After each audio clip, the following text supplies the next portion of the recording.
Apple's new iPhones are officially out, but did you notice that there are a few things they didn't spotlight or discuss at the launch?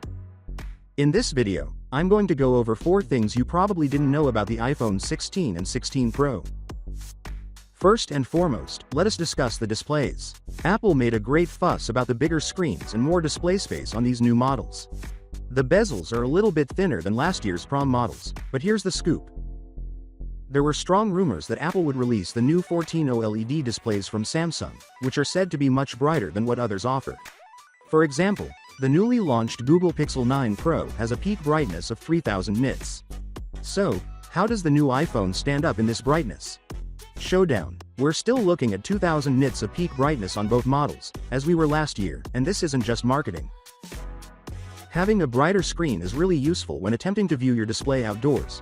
However, Apple did not increase the brightness this year, and it seems that we will have to wait for the iPhone 17, which is reported to feature a new design, to witness that change. The main 48-megapixel camera on the Pro iPhones hasn't changed. It's the same sensor as the one in last year's iPhone 15 Pro. What's new this time is the addition of a 48-megapixels ultra-wide camera, which aims to deliver more detail and higher quality photos. Additionally, both the Pro and Pro Max models now feature the same telephoto lens, providing 5x optical zoom on both devices. However, the smaller Pro model no longer has the 3x zoom option. Many users loved that 3x zoom because it was just right, but now the iPhone 16 Pro skips from 2x to 5x with only a 3x digital zoom cropped from the main sensor.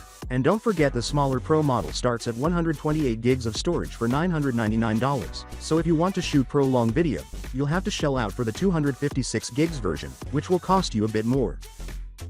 Finally, what are your thoughts about it? So without being said, let me know your thought in the comment below, and if you are new here, please subscribe. Peace out.